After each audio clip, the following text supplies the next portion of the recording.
Hello, good morning, good afternoon, buongiorno, buon pomeriggio. Again, I don't know where you are, but we're so happy you decided to join us again today with two beautiful books, with two very interesting work that approach different and yet similar points in film history and film theory. So thank you for coming, thank you for joining. And let's start right away because there's so much to discuss. So I would like to please ask Daisuke Miyao to join us for the presentation of the first book. Hello. Hi, thank you so much for joining us again, because you were on today as well, talking. But we were so happy to have you here and to have your book. As I saw yesterday, there was also a request and people who really want also to listen to this book presentation. And I have no doubt about it because the book is so rich. And yet, it really catch the attention. I really enjoyed the reading as well. So please tell us a little bit, start a little bit about what the book is about. Absolutely. Thank you first of all, thank you very much for inviting me to the festival. I am so very honored to be here. And yeah, let me show. This is my book, Japonism and the Birth of Cinema, which is just come out from Duke University Press. Let me start by saying that so when the Lumière brothers started their experiments in filmmaking, France was in the midst of the Japonism vogue. The Japanese fine arts, popular culture, various aspects of culture. It was heavily influenced by the Japanese arts and culture at that time. I wanted to explore the connection between the Lumière cinema and the vogue of Japonism in France in my book. It is very difficult to pinpoint the origin of cinema, as many of you know. But I know the origin of this book clearly. I spent my sabbatical year in 2012 to 13 in Lyon, France, and I started watching the films at Institut Lumière, which is located in Lyon, at the famous location of the Lumière factory. I had seen famous Lumière films before I arrived in Lyon, such as the exit of Lumière factory, the arrival of a train at La Ciotat station, so on and so forth. But it was the first time for me to watch their films in a substantial manner. I was instantly hooked by their films, and I eventually ended up watching all the films that were available, 1,428 films at the Institut Lumière. And one of the most intriguing things to me was the composition of their films. Lumière brothers were very conscious about how to, compose the images in the frame. They even published an article about composition in 1894. So, as an example, I'd like to show you one one very short film that I discuss in my book. It's about the Eiffel Tower and its elevator. Can you? Yeah. Great.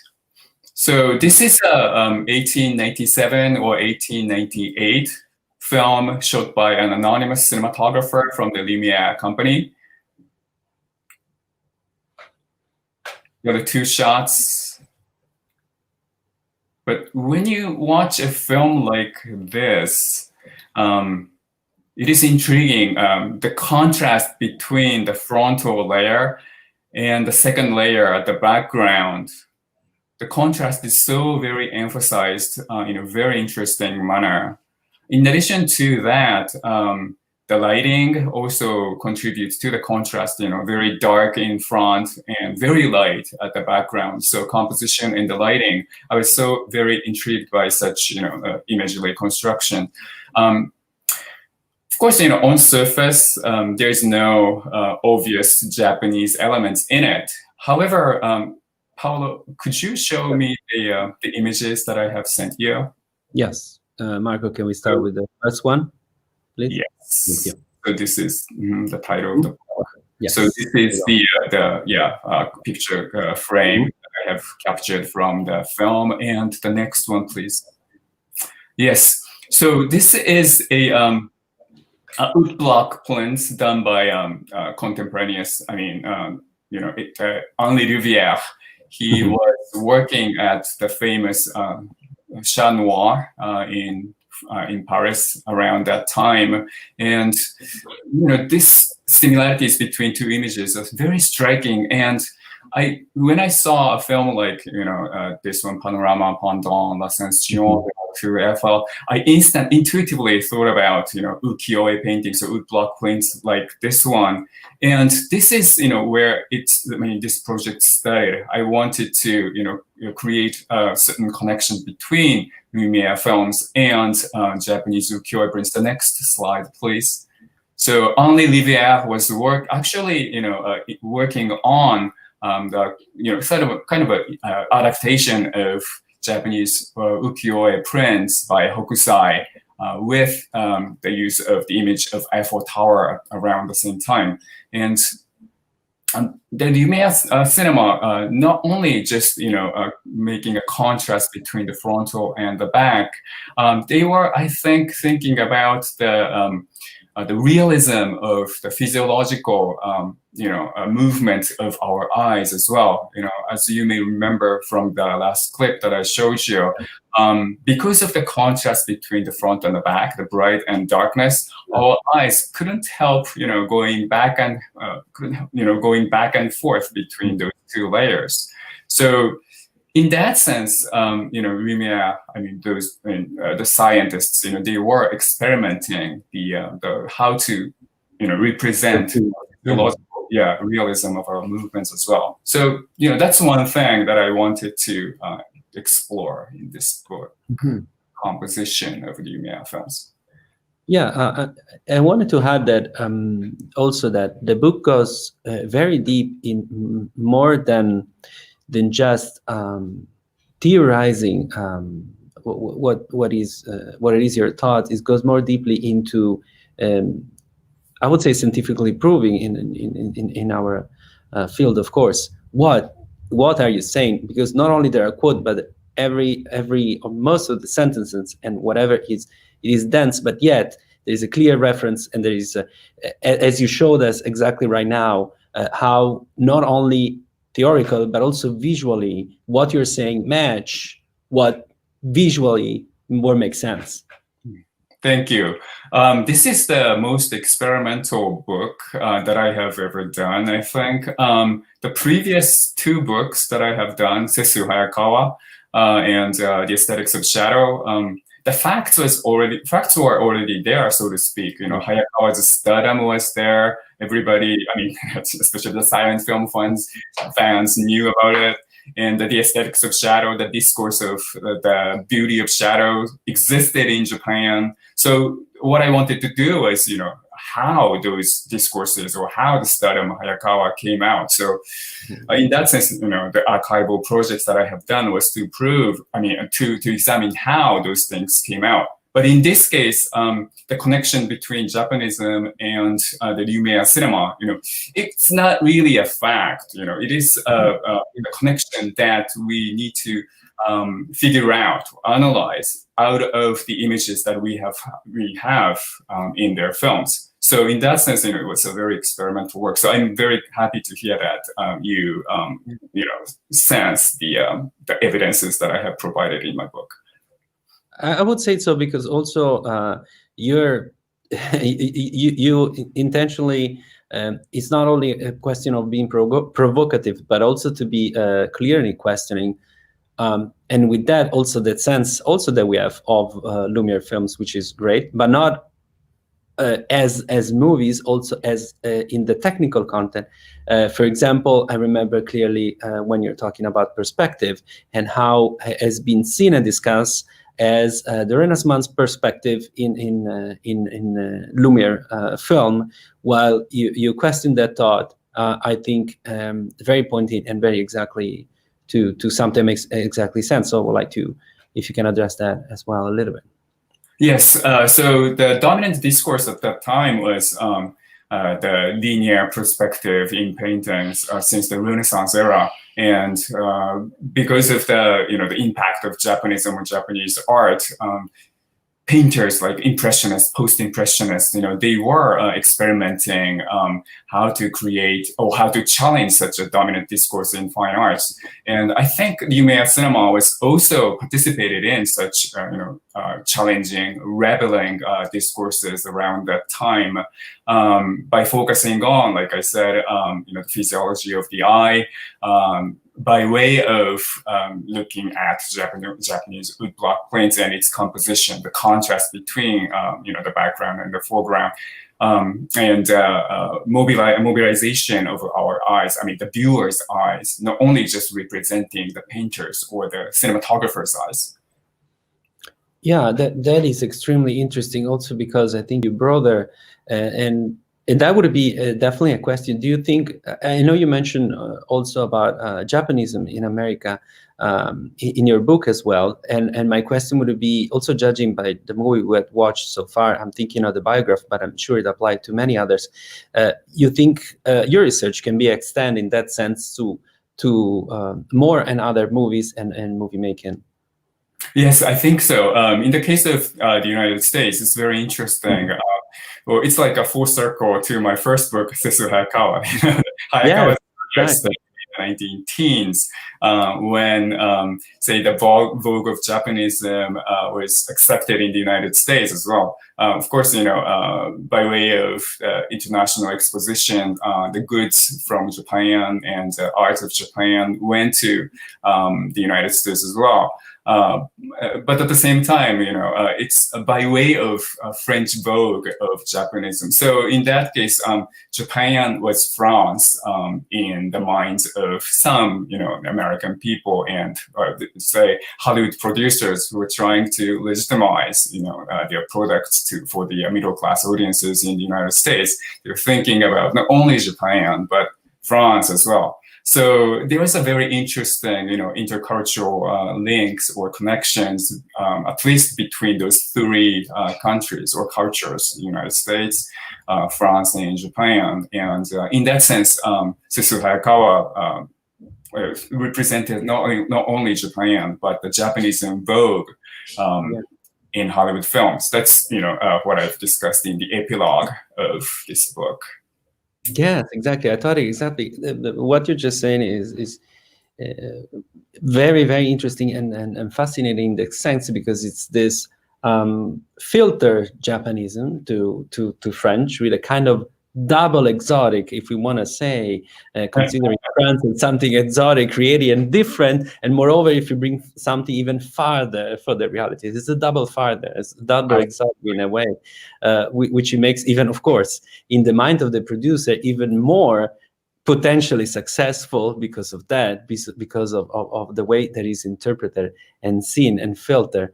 And in that sense, it is interesting, and you were talking yesterday also how was, and I'm connecting to the movie that we watched yesterday, how was that movie has been watched in Japan, and what was the result in Japan of that, which also, as you were talking about a circle, is also another circle. I mean, fill up a bigger circle of coming back in that sense. So yeah, what do you think would it be? You starting from the Lumière, and then we are already moving forward. So I'm already seeing that this book is just maybe the beginning of many, we hope. But I would like you to talk a little bit more about that aspect that you mentioned yesterday. So the response of the Japonism in Japan as well. Yes, of course. So the connection between Japonism and Lumière cinema was not limited to the issue of composition and the image making. Well, Lumière cinema, the Lumière company sent out at least 2 cinematographers to Japan to capture the actual images of Japanese people and the Japanese landscape. Well, I said actual, but they of course had exoticism or Orientalism in their mind. So they wanted to recreate their fantasy using the actual Japanese landscape and Japanese people. Well, there's a very interesting fact that there are 33 films, Lumière films, that were made in Japan. Japan was the only Asian region or Asian place where the Lumière companies made such a big number of films. Well, except French Indochina, it's a French colony, so there are some films about French Indochina. But other than French Indochina, Japan is the only place that they sent out their cinematographers. Obviously, Japanism, the vogue of Japanism was a huge reason for that. But at the same time, there was an interesting person, Japanese person, who was a classmate of the Lumière brothers, their high school. His name is Katsutaro Inabata, and he was sent to Lyon to study the famous silk industry in Lyon, and he met the Lumière brothers at a school. So they became friends, and that's one reason why Inabata became the first one to introduce the cinematograph Lumière to the Japanese audiences at the end of the 19th century in Japan. So that was first, personal connection that the Japanese film and French cinema had at the very beginning of the history of filmmaking in Japan. And what you're describing now, it strikes me even more because of how the book address. It is interesting. Now, of course, we will be more used to, if you want, in film theory, to be addressing the multidisciplinary version that we can see, of course, of Lumière brothers, but the cinema in general. And here we are even more farther. It's far more different artistic point as geographical. It's a combination of the two, which make it broader, the discussion, I would say. And what you're just saying, it makes even more fascinating, because I think it captured, let me say, and please correct me if I'm wrong, the book will capture the essence of a broader sense of not only of the Lumière film as is, but the combination of this galaxy that was the time, and in both countries in a way, especially, of course, looking to France, but not only and exclusively, and also the US as well, which sometimes I feel we might be lacking when we're watching not only silent movies, movie in general, but in silent era, we might feel how we might consider limited to the film history or even art history in the context of the country, and broadening that sense. I feel it was very on the point because of that. So do you feel that not only if that what I just say makes sense, first of all, let's hope it does, but also it is true in France and in the US, as we were talking? Yes, I think so. Well, thank you very much for saying that.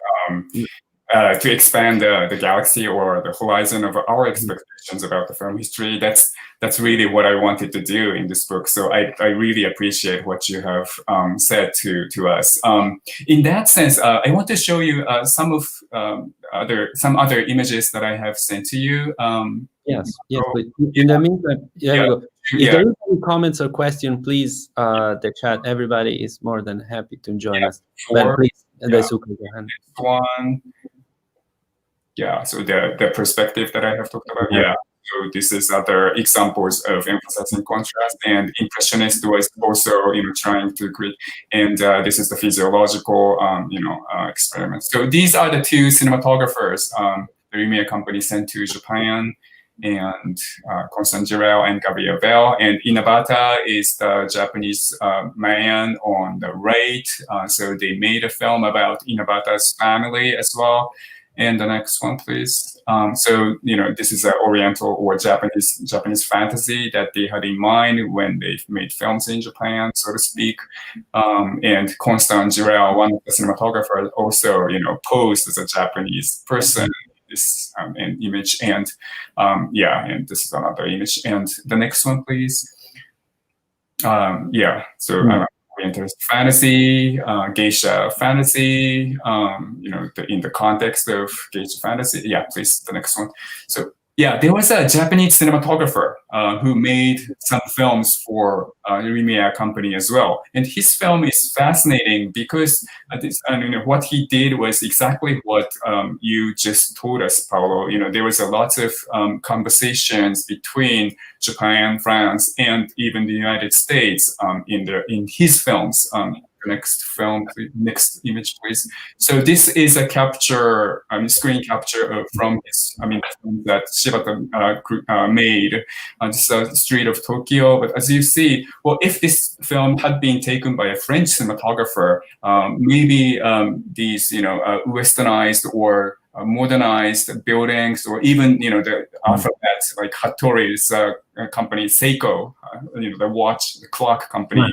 Okay. Yeah, so should be avoided, but Shibata juxtaposed the westernization and the exoticism of these kimonos and so on and so forth. Right. Next, please, image, please. Yeah, this one's another image of another example of the juxtaposition. The imperial palace at the background and the Western style. The dress and and these things right here, the cherry blossoms and derby hats and so on and so forth. And Shibata also made a kabuki film called Momijigari, or viewing, or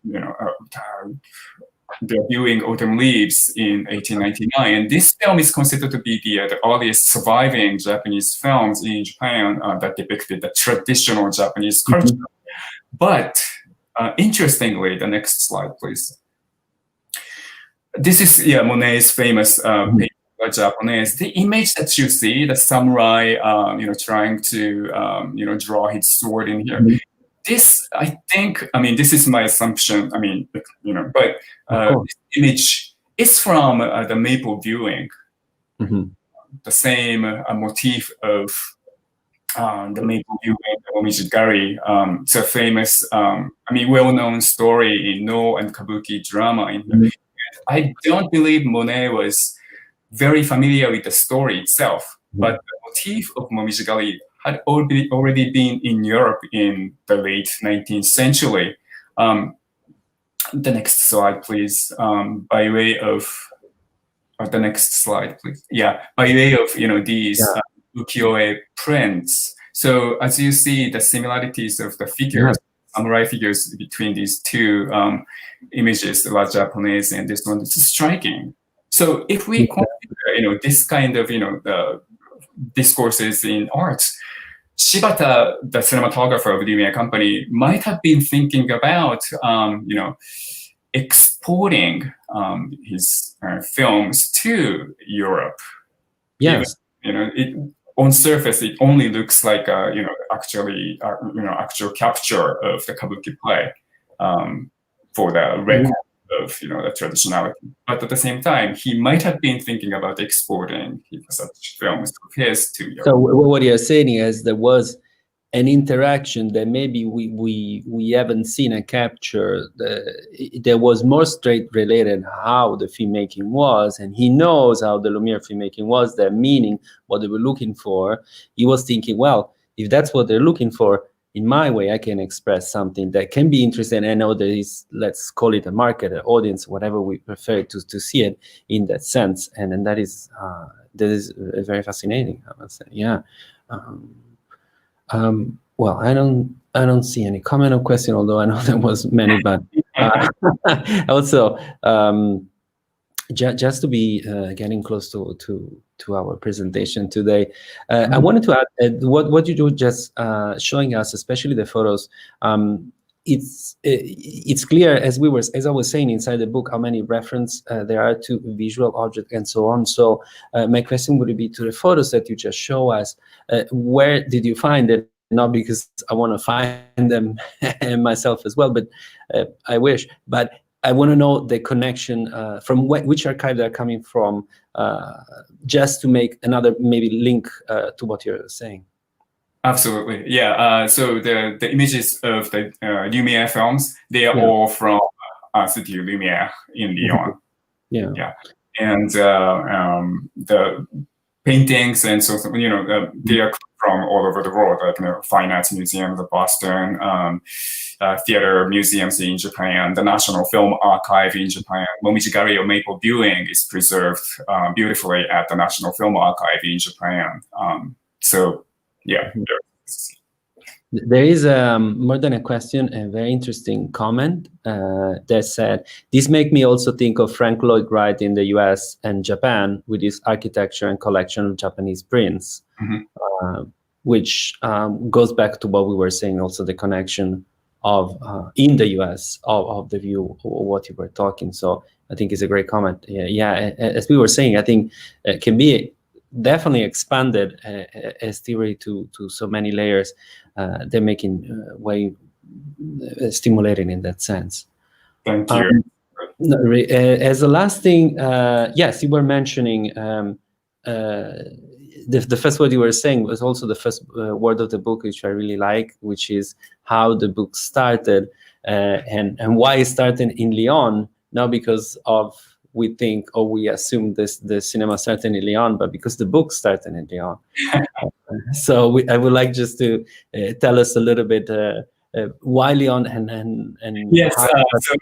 I was at that time in 2012-13. I was in my previous institution. I was teaching at the University of Oregon at that time, and I was on a sabbatical.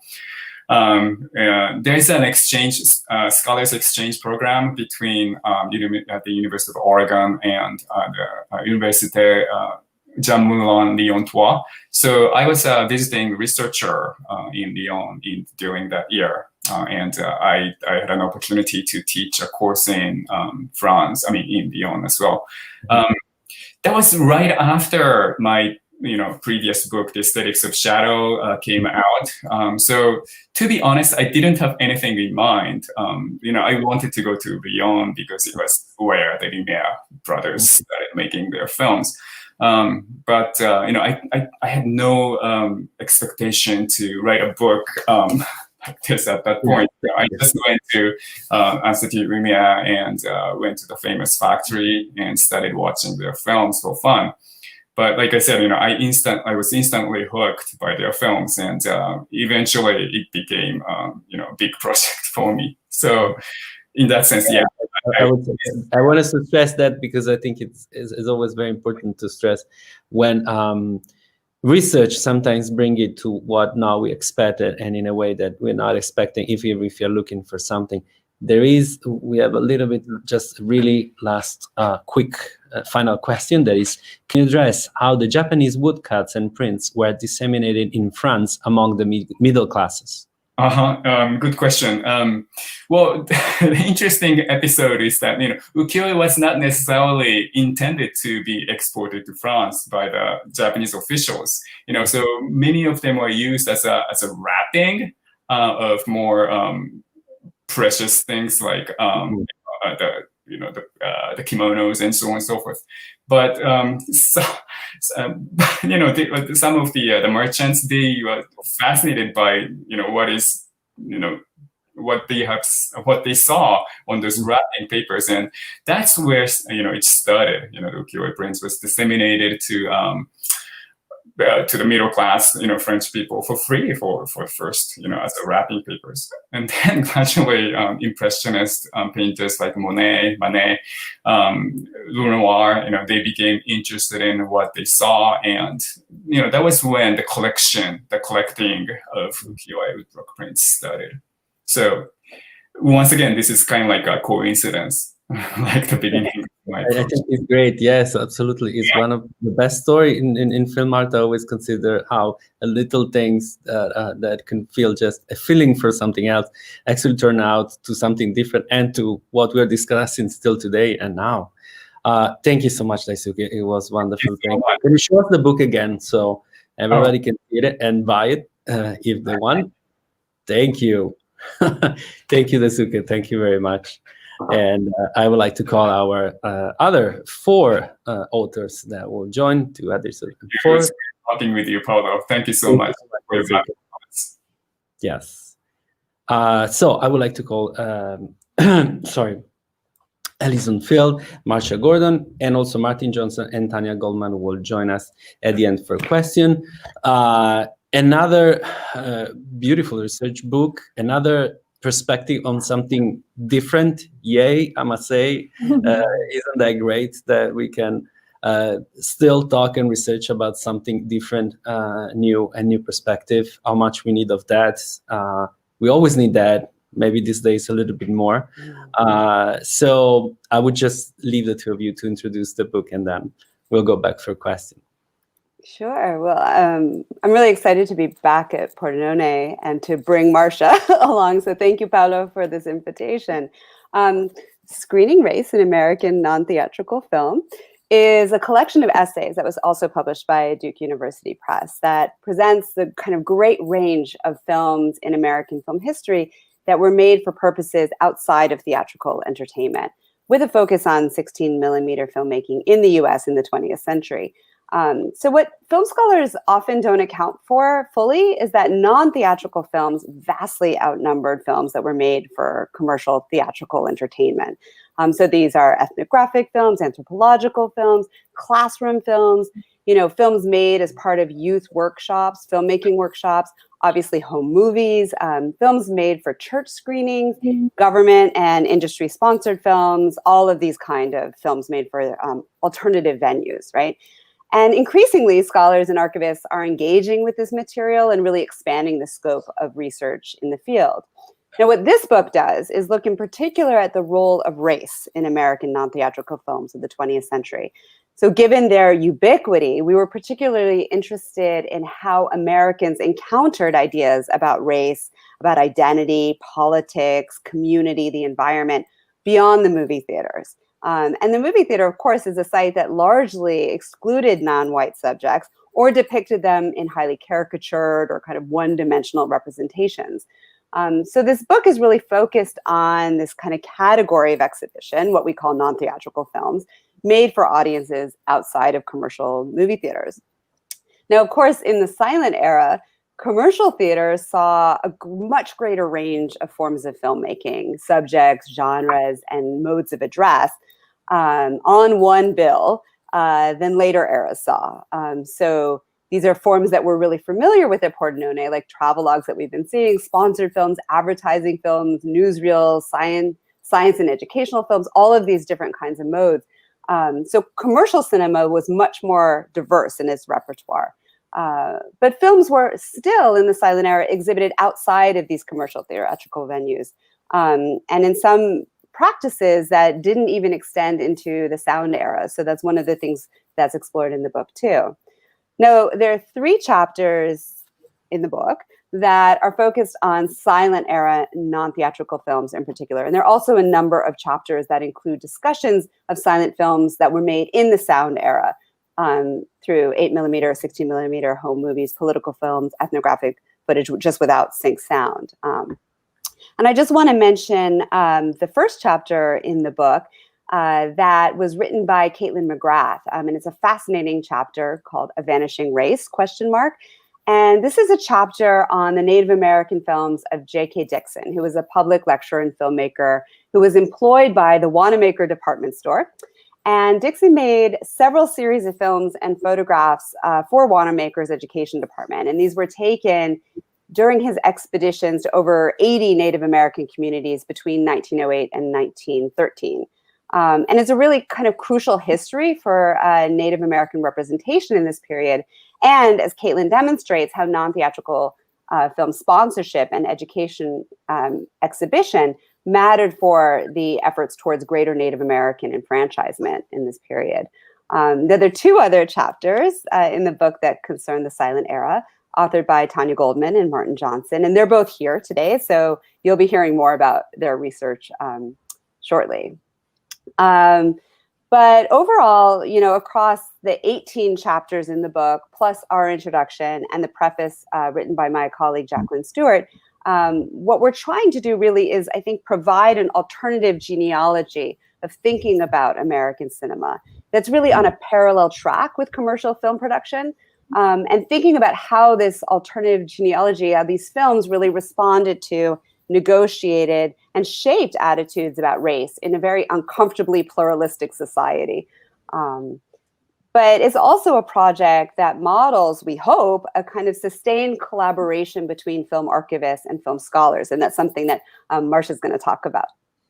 Yeah, thank you, Ally. So as Ally just said, one of the things that was really important to us as we embarked on this project was that we wanted to encourage collaborations between archivists and scholars. And this took the form of knowledge and resource sharing, obviously, but also literal collaboration, co-authorship on chapters. And so in this way, I think we were following a model set by Dan Strebel, who I know many of you know, in the Orphan Film Symposium, which has at this point, I would say, rescued hundreds, if not thousands, of films from obscurity through their symposium and the scholarship that is encouraged by it. But one of the things that Ally and I did at the beginning of our process with putting these chapters together was we surveyed archivists about possibly relevant content in their collections that likely they only knew about. And we played kind of matchmakers. So for example, we asked Mark Quigley at UCLA Archives, and he said, oh, there's this film that I think is so important and interesting. And we went in search of an author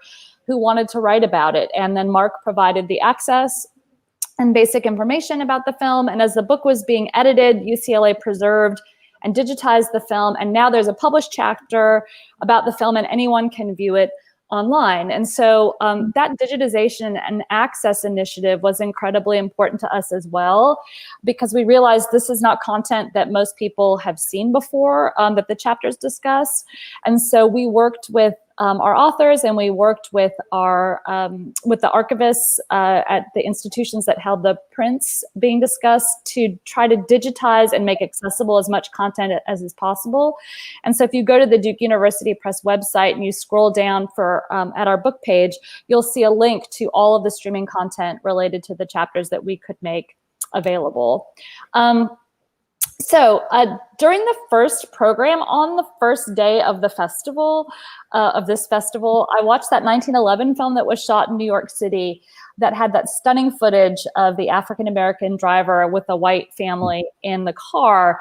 And it made me think about what our collection is doing, which is basically when non-white performers, in the case of nonfiction film, non-white people appear on screens in this era, it's important, I think, that we ask what the assumptions are that undergird the decision to film this particular image. And I think such moments raise especially interesting questions outside of commercial cinema and in the silent era, when production, distribution, and exhibition were all in the process of being sorted out, and there's these blurred boundaries that Ally referred to. So we've asked two of the book's contributors to present a small slice of their research in the time we have remaining today, which appears in greater detail in their chapters in the book, accompanied by some streaming content so you can see what we're talking about. Just as an example of how silent era non-theatrical film, which was produced so far outside of commercial production, participates in the American cinema's conceptualization of race. So we're first going to see Martin Johnson and then Tanya Goldman, and then we'll be back for discussion. Okay. I think it will be Tanya first. I'm sorry, Marsha. Oh, okay, that's okay. A little bit. So Marco, please, can we have Tanya video running? Thank you for having me. I'll be telling you about the Henry Street Settlement / Visiting Nurse Service of New York film collection. It's currently held at the Hugh M. Hefner Moving Image Archive. I stumbled upon and then helped secure the acquisition of this collection. I'll also discuss a specific example that I talk about in my chapter within the Race and Non-Theatrical Reader. First, some institutional background. The Henry Street Settlement was founded in New York by Lillian Wald in 1893. Wald was a trained nurse and founded a public health service affiliated with the organization to aid New York's lower classes. In 1944, the service broke away from Henry Street and is now known as the Visiting Nurse Service of New York, and both institutions are in operation today. I discovered this collection while studying the career of female documentary director Lee Dick. In 1940, she had directed a sponsored film for Henry Street that I'd read was presumed lost. Just in case, I contacted Henry Street, and then they directed me to the Visiting Nurse Service of New York. The staff member I called invited me to visit their offices to look, as he described it, at 4 videotapes of old footage randomly lying around. As I watched the VHS tapes, I was amazed to discover silent footage dating back to the 1920s. Much to my surprise, the organization let me go to their storage facility and take all of their film reels and tapes. I thought finding an archive to acquire these materials would be easy, especially since paper materials relating to the organization and its founder were held at several venerable institutions. It turns out it was not the case. Long story short, the materials sat in my apartment for almost a year, and here they are. Finally, Dino Everett of USC took them in, and 18 reels are currently digitized and available for viewing on their website. This anecdote is important to keep in mind for researchers of sponsored films. Common for collections to live at different institutions depending on their formats. In the Race Reader, I talk about the organization's 3 silent films. The short excerpt I'll be showing now is titled The Work of the Henry Street Nurse in the City of New York by Anne Marvin Goodrick, completed in 1933. Goodrick was a Yale School of Nursing graduate who established a career as a media consultant for hospitals and public institutions. This specific film was among her first forays into filmmaking. Along with the film, Goodrick wrote a teaching aid with talking points that allowed a lecturer to add context to the footage and intertitles. To simulate the experience of what it might have been like as a contemporary viewer of this film, I'm going to read a portion of this document, so I'm quoting. In the Harlem district, colored nurses work with their own people. The nurse is on her way to pay a well baby visit on a barge in the Harlem River. This is the National Negro Boat Club. The man who owns these barges and is the father of the baby first came to the attention of the nurses a little over a year ago when our maternity service received a call to accompany a doctor on delivery. A new baby was born on a new barge, again with the help of our maternity service. The baby is now 2 months old, and the nurse is making a follow-up visit. We see her taking baby's temperature and weighing baby. Points to bring to the attention of audience. Nurse's equipment on table. Alcohol soap, scrubbing brush, towel, enamel basin, scales, cotton, and thermometer. Also note that nurse has been busy discussing with mother the baby's diet, health habits, etc. during the time she has been weighing and dressing. So, end quote. Silent film was rarely experienced in silence. The specific excerpt I just showed, along with its supplemental discussion guide, illustrate useful cinema in literal use.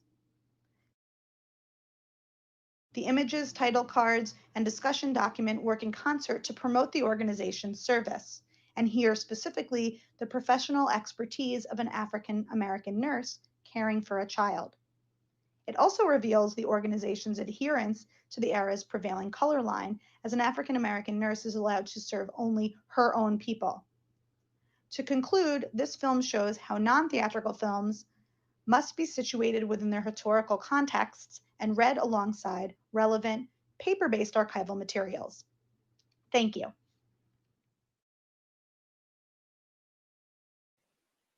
Before passing to Martin Johnson, we will have a few seconds. I just want to add a thing before we pass to the next video, how both of you were saying, and it makes, I think, even more clear, and thank you for deciding to have both two videos, two of the others, adding video to what you're saying, because it's even more clear and stunning, the combination and the decision to be combining archive to research. And as Allyson was saying, to create a new genealogy, you need to be merging the two things and working together with the two things that is not as common sometimes and not as thought, and especially in such a big universe, I would say, as the non-theatrical. There is so much, and we will definitely talk more, I'm sure, in the question time, how much we're just seeing and talking a little bit of the book himself, which there is so much and so much accessible material in both ways. So I don't know, Marco, if the other one is ready, and we can let it go. Perfect. Thank you very much.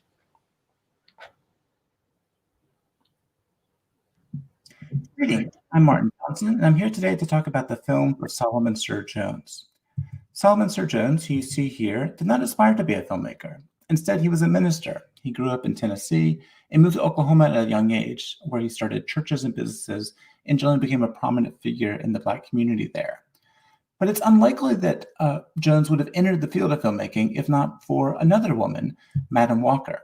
Madam Walker's Beauty Products Company was one of the largest Black-owned businesses in the early 20th century, and you see one of her products here, this wonderful hair grower. In 1919, Madam Walker died and left the company to her daughter, Aaliyah. And Aaliyah was very interested in raising the status of the company and sought to enlist the support of Black ministers. And so she launched this contest in which users of her product would vote for their favorite minister by sending in coupons that were within the product itself. This contest was launched in 1923. You can see an early ad here published in The Crisis and ran through the summer of 1924. In 1924, Jones ended up being one of 4 winners of the contest. He did not start out ahead, but slowly kind of gained favor as his competitors in nearby states kind of lost out. And this obviously was a big deal for Jones and for his community. You can see in this flyer made shortly before he left for Europe, the extent to which his company really saw this as an opportunity, not just for him, but also for everyone in Oklahoma to see the Holy Land. And you see in this image here, one of the other contest winners, and notice over Jones' shoulder, a curious satchel. And I believe the satchel is holding a Filmo camera. The Filmo camera offered by Bell & Howell in 1923 was one of the first home movie cameras with an automatic wind, making it easier to use. And one of, again, a very important early technology for the use of 60mm filmmaking. You see in this photo, again, the crew shortly before they leave for Europe. And Jones, soon after they get to Europe, begins filming. You'll note here that Jones is using title cards, and it's a kind of a handmade kind of pushpin board to kind of create a title card. And he's very interested throughout these films made in Europe and the Middle East in images of travel. So there's lots of footages of trains, of boats, and other vehicles. Jones was also interested in the quotidian. You see here some images of flower markets and flower sales.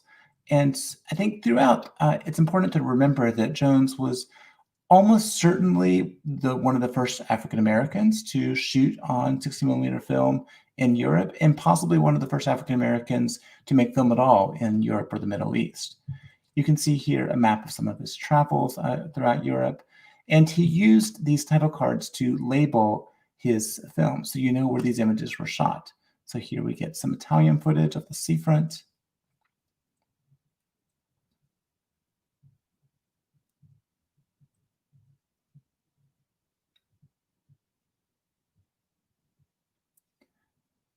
And so again, throughout these films, you get a sense that Jones was trying to capture something about the experience of his journey. The crew was only gone for 6 weeks or so it was a relatively quick trip, given that they had to sail to Europe and back via ship, but they were able to kind of shoot a lot of footage along the way. What's, I think, most interesting about this footage is the films that were taken in the Middle East. I particularly like this one of the city of Nazareth in Galilee. And you'll notice here, you see one of the ministers talking to some of the locals. And then this great picture of the Nazareth souvenir store selling, of course, photographs and films at moderate prices, as well as postcards. And so this is interesting to kind of see this footage of at once kind of Black tourism, but also scenes that were prepared to receive tourists. And these images of the Holy Land were very popular in this period. So churches often would show similar films as a way to kind of attract parishioners. So in March 25, Jones and his fellow travelers returned to the United States. And Jones soon after began assembling his films into a program. And so he was now not just kind of shooting films, but also presenting them before audiences. As I mentioned, he had a long career as kind of a minister and a preacher. So to kind of add films to his repertoire is probably something that was fairly easy for him. But what makes the Jones collection most significant now is not just that he shot these films in Europe, but that he continued shooting films in Oklahoma. and often capturing images of people and places that were otherwise not recorded on film. And I think that's why it's very important to consider amateur film, small gauge film, as part of the legacy of silent cinema, because we see the extent to which images can matter both to the communities they depicted and to us now as viewers. So with that, thank you for your time.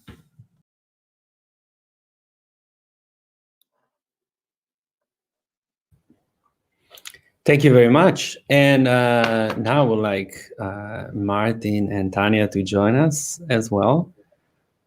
And since this is the first time that we're doing a book presentation in streaming online, let's make some image as well for history. Please, can all of you show your books together? Yay! Yes, I love it. Yes.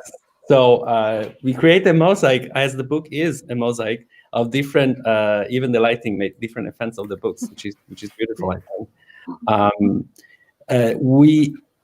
I will pass you some questions or comments as soon as they arrive. But in the meantime, unless there is something you would like to add, and if each of you would like to add, I just wanted to point it out. There is so many facts and so many things that we see, and as we were saying, as Marsha was saying as well, but I think all of you, and by watching what Martin showed, but also what Tanya showed, as always, there is so many combination, and what we just screen this year combined to all the different acts that we see, and it's just a part of the book again, but there is so much more. It was striking for me, of course, the Sea of Trieste as we start the festival with some Sea of Trieste, some view of Trieste that were completely different, of course, and Egypt. There was Egypt, although I know it's not Palestine. Although I was seeing in the map, there was also Egypt, and then again there was also the U.S. in different ways. So there is so much. I would say that it is. As I think all of you will agree and say, there is still sometimes so much underseen or not considered fully, and this book, I feel, is a way to do so, to not only change the view, but also change the view in research, surely as well. But I would say in archive should move more to change the view in archive, which is not only consider the collection as collection, not only present this as is, but the perspective we can give to many different things, and was the same with the previous book. I would say it's I think what we need most is this movie need to be watched, screened, but also thought about it and spend times about it, and on that thinking more. So if some of you want to add something before we pass to some question or comments? I want to briefly. One thing that's really exciting when you're looking at a sponsored film by various organizations that still exist is the opportunity to collaborate with them. So some of the Henry Street films, they just had their 125th anniversary, and they were able to take some of the footage that I had found and Dino had digitized and include it in their museum site that they had up. They had an exhibition about a year ago, which was also really exciting. So, and we've had the visiting nurse service ask us for various footage. So here are things that they're not necessarily using, that then because scholars or archivists have digitized them, that they're able to use. So I think there's also the value. There's so many potential stakeholders in these kind of works. Yeah, that was very striking, as you were saying that you thought it would be easier to an archive to accept the material. Yeah. Which was the materials? Let me ask. I have to ask. Was the material accurate or acetate? Oh no, don't worry. It was all safe. It's okay. Yeah. I mean, it was all. Yeah, none of it was flammable. I must say, especially back in the days, we were not that ashamed to. Somebody was traveling to the festival at nitrates in the luggage, as happened in many archives. So no shame, no problem to say. But I just was curious. It was actually funny. People I knew who weren't film scholars were like, "Oh my God, is it flammable?" Like they think sort of all film is flammable in a way. That was really funny as well. Yeah, the archivist at Columbia University, where a lot of paper records, had actually told me that he had wanted to take the films, but they didn't have the ability to store film at their location. So it's just something that's really interesting to keep in mind for researchers of how things are just separated. Yes. If I could jump in too, it really struck me watching what Martin and Tanya were talking about, that, all film historians are detectives, right? I mean, that's what we do, but there's something like extra detective-y about the work that you have to do in non-theatrical film, which often has much more limited documentation, things like home movies, you rarely have much information if they've been donated or found somewhere. Often you don't even know really where the families are from unless you can trace that through the images. Educational film, there's very little in the way of production records or distribution or, any of these things. So, when Martin's showing like a camera bag and, trying to figure out, is this the camera, and Tanya trying to put the pieces of this puzzle together, looking for one thing and finding another, it really does strike me that one of the things that is both frustrating and challenging and also really exciting about research in this area is that you have to put your sleuthing hat on and really dig in. Mm-hmm. I think there was a question. There were several questions. There was one about the Earl. If you can give the link, I think this is already in our private chat that you will share. I don't know if it's seen, but we can. And actually, if you later pass it to me, I'm gladly will add it to the Facebook post that we will have of this book presentation, so it's even easier to access. And if you go to the Duke University website for the book, there's a link on the books page at the bottom to the screening features.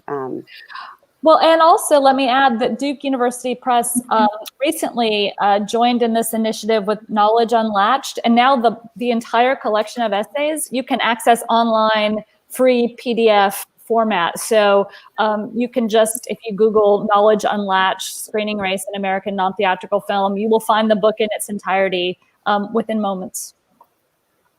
Which is great, although I am sure a lot of our viewers would like the actual book, which is which we encourage. It's nice to have. We do encourage, exactly. There is another question, either comment question. This is widely fascinating as we consider the preservation of not just studio films, but also home films. My main question is, how would your scholarship on these films evolve to allow for the inclusion of both forgotten films and inclusion of minority scholars? Some of you would like to answer or comment on that? Yeah, I mean, I think I can start, and I'm sure Marsha will contribute to this too. I think this is an incredibly important question, really about how we think about film history more inclusively, both in terms of the material we study, but also who is doing the history. And we're really proud of this collection for having such a range of scholars from all kinds of different backgrounds, different ranks, both archivists, assistant professors, graduate students, up to full professors. From a great diversity of backgrounds. And so I think we are doing this work in this book, and this is also meant to inspire more research. This is just the tip of the iceberg on the kind of work you can do. There's no way to be comprehensive with non-theatrical film, right? It's so vast of a universe. But what we hope is that this will give readers a sense of what's out there and then pursue their own projects. And partly the access and having greater access through the website and more material digitally available will help both for classroom use, so professors and teachers can use this in classes, but also that it will encourage scholars and enthusiasts to kind of explore more and find out more of what's out there and contribute to this work. And let me add to that I think one of the really interesting chapters in terms of thinking about these issues is Jasmine Castro's chapter on Black home movies, Time to Represent. And she's talking about these different collections of home movies. And Jackie Stewart, of course, has done a bunch of work with the Southside Home Movie Project. So there is a presence in the collection that speaks directly to these issues as well. Yeah, sorry, no, go ahead. Oh, I was just saying, so much of when you're studying non-theatrical film or useful cinema is interdisciplinary, and you're crossing various, disciplines. So, Laura Serna has a great chapter about a film directed by Bill Greaves that was about, his Latina dad and employment there. And there's another film on, Asian American kind of multicultural diversity in a sponsored film as well. So there's also this ways to bring in all different types of disciplines and scholars with various backgrounds. And let me add one more thing about the home movies, which is one of the chapters in the collection is by Nadine Chan, and it's about, I'm sorry, I'm looking at the wrong, Crystal, about the Memories to Light and the home movie as racialized technology. And she's talking about remediation, where home movies are digitized and then disseminated online. So that's kind of another layer of this, right? As we're talking about access to these films, how does it change their original content and context when we take them, off of film and put them on a website and stream them to be consumed in a really different way. So that's actually addressed in the collection as well. That is absolutely great. We have a great question from Daisuke. I love that. We cross books. Wonderful. Are you planning to expand the scope to non-theatrical films beyond the US? Yeah, do you want to co-edit volume 2 with us? Daisuke, you have an invitation, and I'm sure many others do. So yes, let's do it. I mean, there could be 10 volumes or more to this. I mean, that's the thing, that one of the things we realized very early on is that, like I said, we can't be comprehensive, but we were trying to be representative, or just give a sense of what's possible. But I think as more and more, as you mentioned, Paolo, as more and more archivists and archives turn their attention to what's in their collection that are these kind of more forgotten aspects of film history, hopefully it'll encourage that scholarship, and we can really take that on. Yeah, I totally feel that it's exactly like a circle, right? If we have, it's not only having the movies or having the research, it's keep on, the research will push to have more movies, and more movies will push to have more research. So exactly that what we're supposed to be doing, and archives as well, and preservation as the festival try in its way as well. And let me mention on that, that in our possibility, we have the Collegium, which also pushing exactly that, to have it many point of view, diverse point of view, but not because we like only diversity, but because we need different points of view, and as much as possible, as well in the entire way how the festival is and the archives are. We have a little bit more time, yes, for question and chatting. That's great.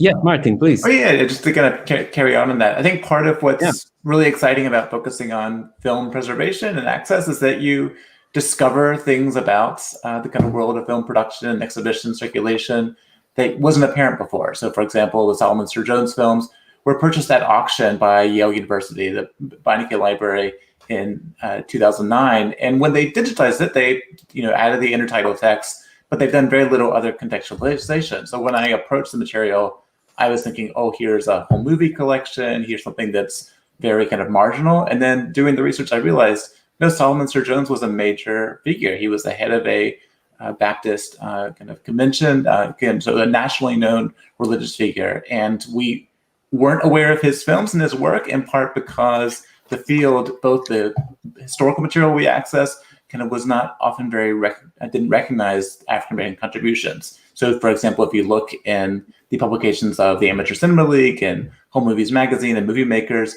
you find very little emphasis on Black filmmakers, and yet they were there. And just we have to look elsewhere to kind of find those resources.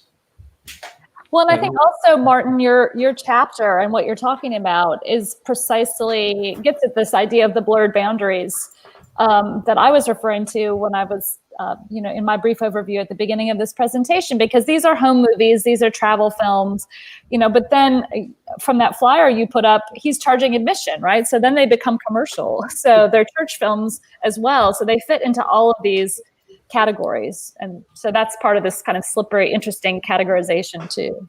Yeah, in that sense, I would say that one of the other things I was looking when I was reading Martin chapter is also the religion, and which also go into and church, the relation with church, which of course in Italy it is still very strong. We have special financing for little cinema that belongs to church or not, and there's been not only programming but production distribution that was led either directly by the church or some part of the church, which is not, and then I'm sure a lot of people will correct me and tell me that I'm absolutely wrong, but I don't think there's been that much research, at least in Italy.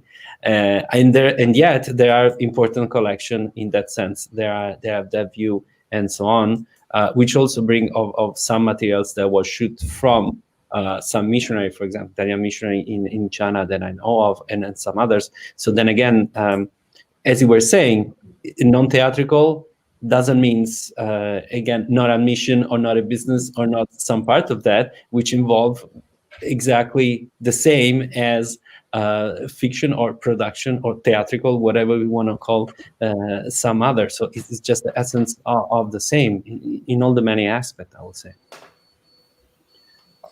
Yeah, absolutely. I think this really is just the framing device of non-theatrical is just kind of pushing us outside of what has been the kind of traditional boundaries of film history. And then within that, of course, it is much more complicated and slippery, and things are coming into movie theaters even that were produced primarily for non-theatrical purposes. So it really is just a way, I think, to frame people's attention outside of those boundaries.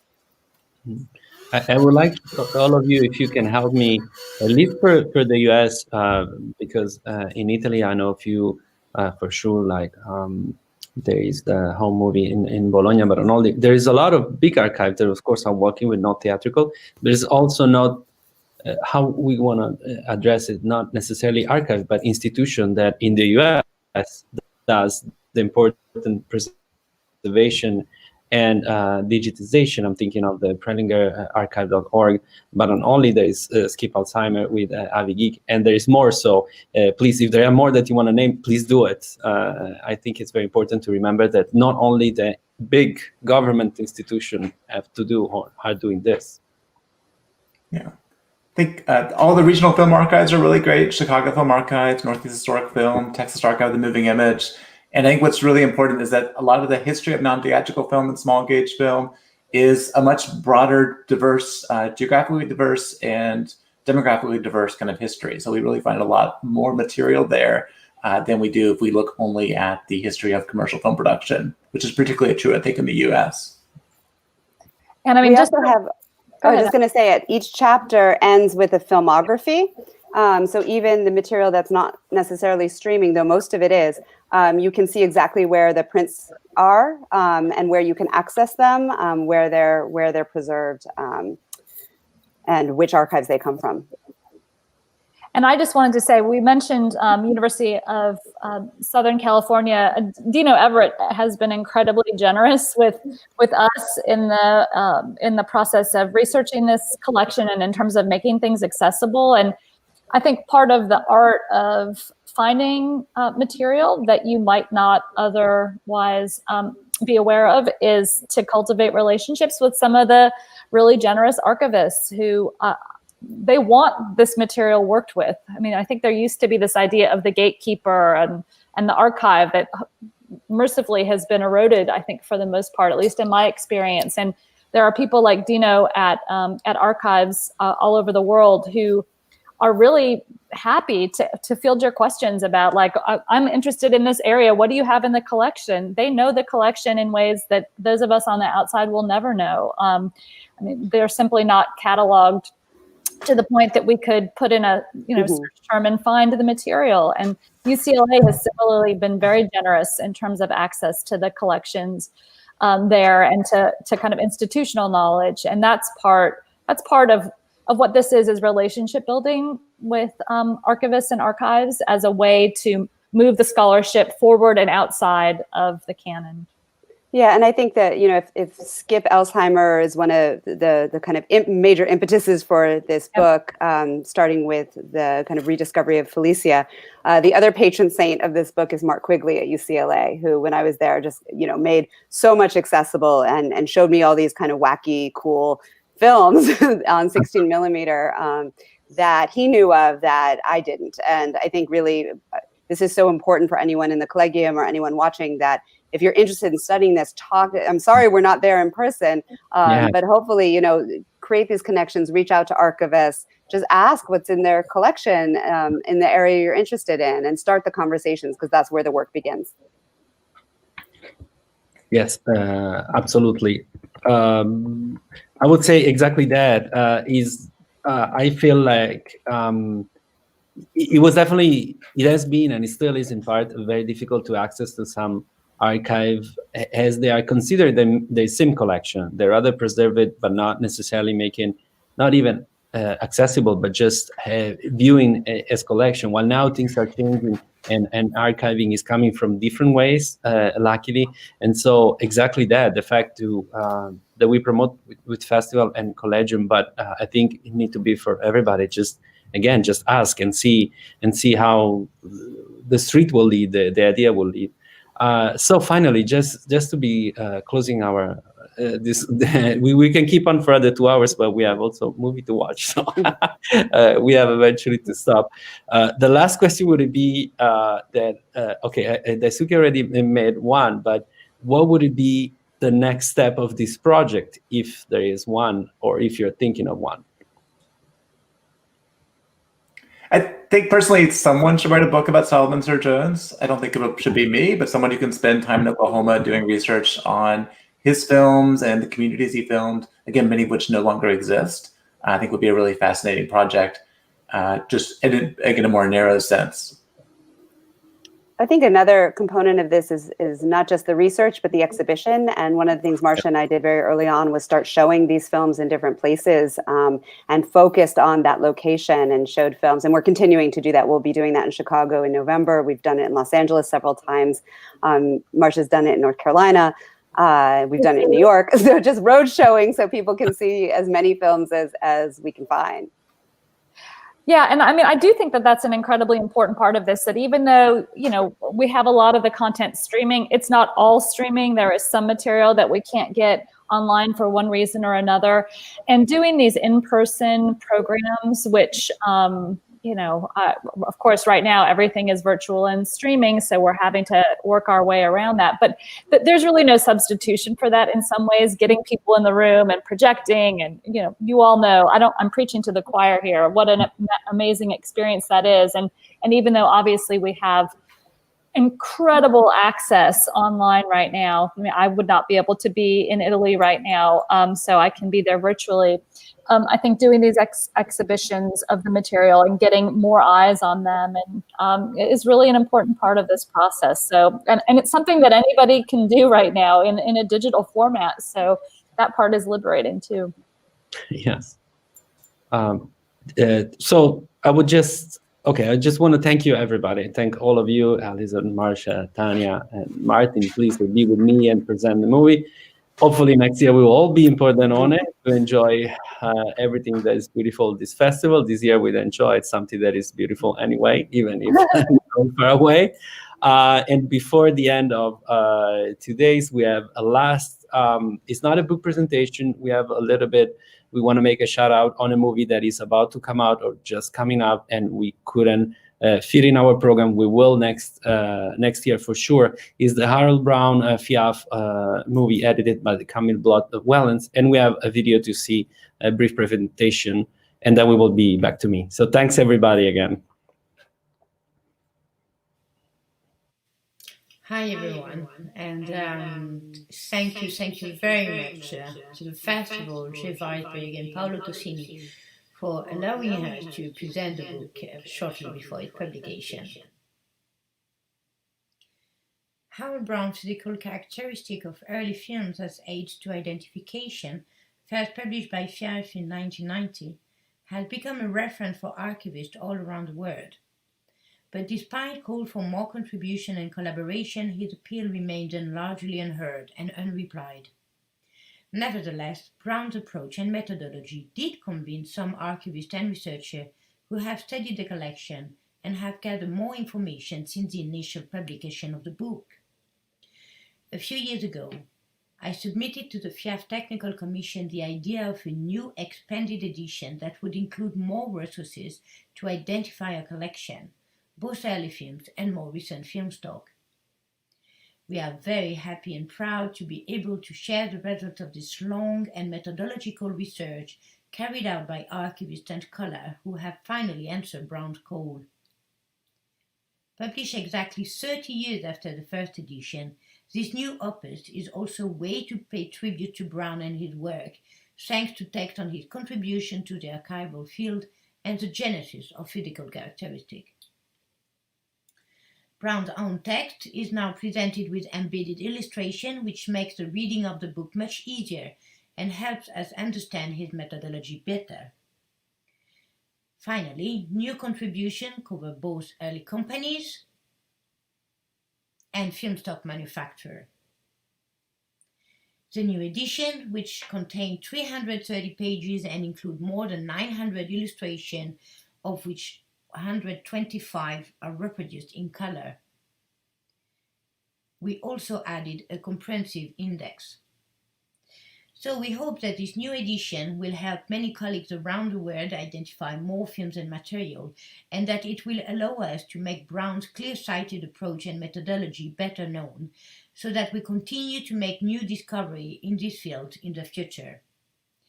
As the editor of this new edition, I want to believe that this work embodies the spirit and the philosophy of FIAF as a federation of archivists who work together to gather and share knowledge for the benefit of us all, to quote Brown.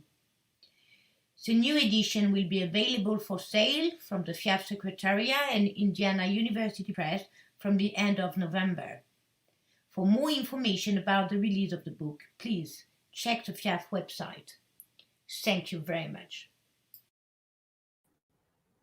Thank you very much, Camille and FIAF. And as I said, next year for sure we will have this book presented. So I just want to say thank you for all of you to be watching us.